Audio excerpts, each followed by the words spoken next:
Today we're going big, like the biggest land animal on Earth.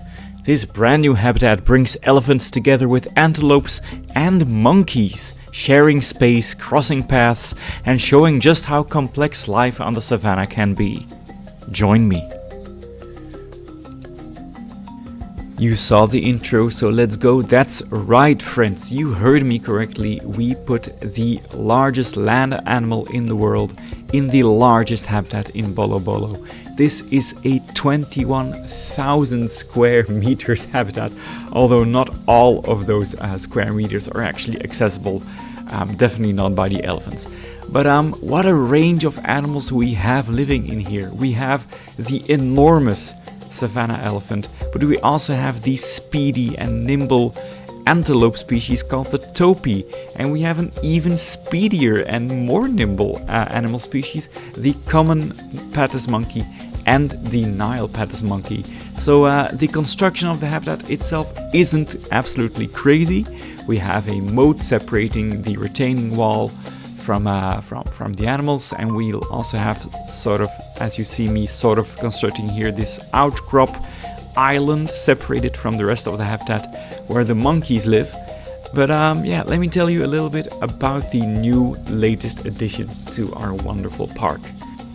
The African savanna elephant, of course, needs to be mentioned first. It is the largest land animal on Earth. And standing beside one, it's impossible not to feel small. But I think what's most extraordinary about elephants isn't just their size, it's their minds. They are known to remember the faces of humans for years. They recognize old friends and rivals even after decades apart. Their memories guide them to hidden waterholes during droughts and through migration routes passed down from generation to generation. Almost like these elephants have some sort of oral history, but lived and walked instead of told. It's really cool. We have an expression in Dutch, an olifantengeheugen, an elephant's memory. They are really smart. They communicate in ways that we're only really beginning to understand. A lot happens below the range of human hearing. They have these deep rumbles that roll through the ground. And a mother might call her calf from the other side of the plain, and it will know her voice instantly. So herds coordinate movements this way. They keep contact even when they can't have visual contact. They have a very complex social life. Every herd is led by a matriarch, often the oldest female. She decides when to travel, where to drink, where to stop, where to leave, and how to respond to danger. Around her, there's a whole network of daughters, sisters, aunts, and calves. A network of cooperation and care. And you know, they are known to seek comfort with one another by touching their trunks. They check in with each other. Adults rush over to help when a calf cries or when an adult needs help. And also a very touching thing when an elephant dies. Others often gather in silence. They touch the bones with their trunks. I've even read that they even place sticks and dirt on top of some dead elephants in some sort of burial ritual. They sometimes return to the same spot years later. It's hard not to call that grief and mourning. So yeah, their mind is as impressive as their size. And yet for all of that emotional depth, they face some of the harshest realities on Earth. They once roamed across nearly all of Africa, and in fact there was a time when elephant-like animals roamed the entire world. Now they are confined to fragments of their old range, isolated parks and reserves, protected by fences, by farms, well, not protected by farms, and roads. These are endangered animals. Tens of thousands of them were killed just for the ivory in their tusks, while the rest of the body was left behind. And although international bans have slowed the trade of ivory, the damage cut deep. The number, if you look at the original range of these animals compared to now, it is a sickening reality, really. The number of elephants that have been lost to human cruelty, most of all. And then, that story is just a story that counts for so many species that are now confined to parts of Africa. If you think of the lion used to be a fixture in, Africa, Southern Europe, Arabia, India. These animals lived everywhere. You even had mountain lions living in the United States, and I mean cave lions. But the range of these animals has dwindled down, and although if you give these creatures space and protect their corridors, their populations will rebuild slowly and carefully.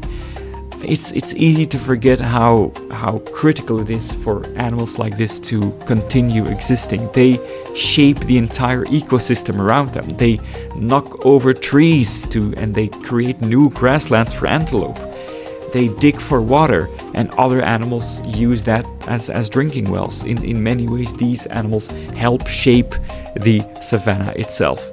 So when we protect elephants, we protect everything that lives in its shadow.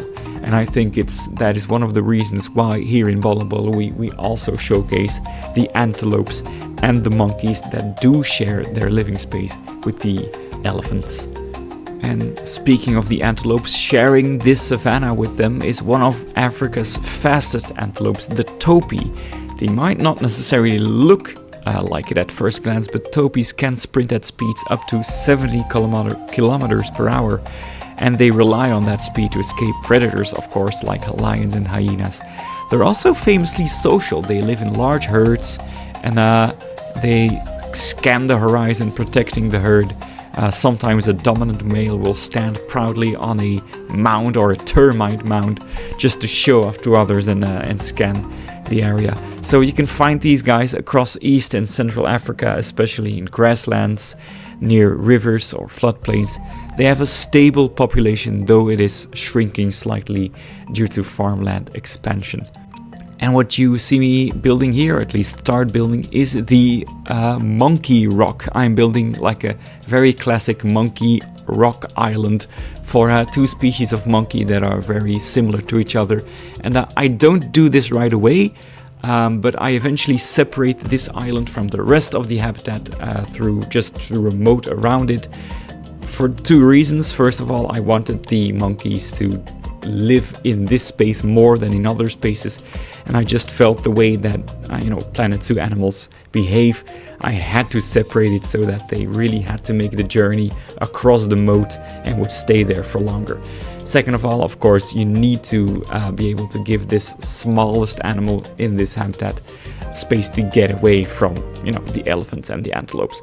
I didn't necessarily do that for the antelopes, which would definitely be a prerequisite for this habitat in the real world. So what is the Patas monkey? They are quick, clever, and very unique African primates. They are the fastest monkey in the world. They reach speeds of over 50 kilometers an hour on the ground. And, for monkeys, that is a hell of a lot. While most monkeys live in forests, Patas monkeys actually prefer open grasslands. They've adapted to life in the savanna just like the antelopes. You'll often spot them foraging on the ground, looking for insects, seeds, and gum from acacia trees. And I imagine that in this habitat they would also forage the ground for the very large mounds of elephant poo. Their reddish coats blend beautifully with the dry grasses. They live in female-led groups with one dominant male who usually hangs back and keeps watch. There are a few subspecies, including the Nile Patas monkey, which ranges along the grasslands bordering the Nile Valley. Sadly, their numbers have also been declining in some regions due to hunting and habitat loss, though they are still listed as least concern. Together, the elephants, topis, and Patas monkey paint a picture of the African savanna's diversity. I don't have a lot of mixed habitats in Bollo Bollo because I don't always like the way these animals run crisscross through each other in Planet Zoo, but it's just such a fun contrast that I had to do them. We have big and small, we have slow and fast, we have social animals. It's a reminder that, the African savanna is arguably the most interesting and beautiful and important natural landscape in the world. And I say that knowing that perhaps in some ways you could call it like overrated, and I say that with parentheses, because it's clearly the most talked about, the most popular selection of animals in zoos like this. You can just tell from the number of African animals in the game compared to, for example, South American.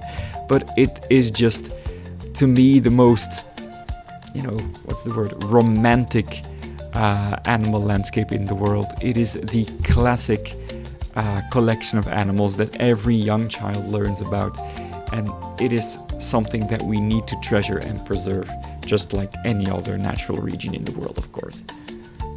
And yeah, I just want to reiterate, this habitat is absolutely not realistic, in the sense that housing African elephants together with any other animal really in a zoo is not recommended. It does not really need to be said that these guys are strong and powerful, and if they want to do something, you better not get in their way. So housing them together with antelopes is, and any other animal, it has happened in zoos, but it requires so much thinking, so much planning, making sure that there's areas of separation, that they can be visually separated from each other, but also physically separated from each other. And really the only animal that I've seen mixed together in real life with African elephants have been baboons. And in fact, you might even see glimpses of them appearing here. I did put baboons in here at first, however, the baboon, there is one actually, the baboon mod, or the version I have at least, is very glitchy, and I might check if they actually got updated, but I eventually went for the Patas monkey because the baboons were glitching out. Absolutely. But that's the only animal I've seen live together with African elephants in the Beekse Bergen in Netherlands, where just the space that they have means that the baboons can easily get away from the elephants, and they have their own little, just like here, their own little rock where they could get away from the elephants if need be. But the antelopes here in Bollo Bollo, they really are on their own. If the elephants are in a bad mood, I really pray for the well-being of these virtual animals. Of course, if I ever should choose to build a realistic zoo, I would definitely take that kind of stuff into account. But Bollo Bollo has always been more about fantasy and opulence and ambition than it has been about realism. Dear friends, I've started to run out of things to say, so for now I'm going to be quiet, let you listen to the tunes while you check out me building and placing plants and everything, and I'll see you when we get to the cinematics. Thank you so much for listening. Perhaps a like and a subscribe if you've enjoyed so far what you've seen, because Bollo Bollo is still not done, and more videos like this will continue to drop in the foreseeable future.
By the way, guys, if this got you in the mood for more primates, check out my Chimpanzee Island build. They are the neighbors of the elephants after all.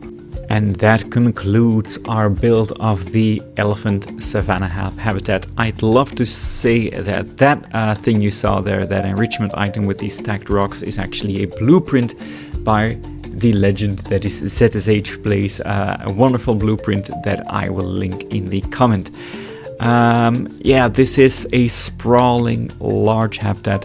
It's not really unique in terms of design, it's just really big, and I think for me what stands out is the two primate elements, I would say. Number one is the very large watering hole lake that actually, if you check out these two for yourself, all of the animals tend to hang out right there out on the beach really. But that sort of connection between the chimpanzee, who in their real life habitat would never see an elephant, and the elephant, and that they can see each other, is very interesting. And of course this island as well, where the monkeys really love to hang out. They have their sleeping things in there, they have some water in there, they can play, they can sleep, all the interior is accessible to them. And yeah, I really am a fan of how this came out. This is exactly what I planned it would look like. I will say that I hope the monkeys would use those little climbing things more, but it's the idea that counts really. And it's just such a huge, large swath of land, and the elephants look so majestic striding past all the grasses. I could definitely add even more detail to it, but in fact there's already more than realistic in an actual zoo. But yeah, I'm so happy with how this came together, and as you can see, the aves there in the background. If you get lucky, you can even see the bonobos back there. But yeah, thank you so much for watching once again. More is coming, so stay tuned.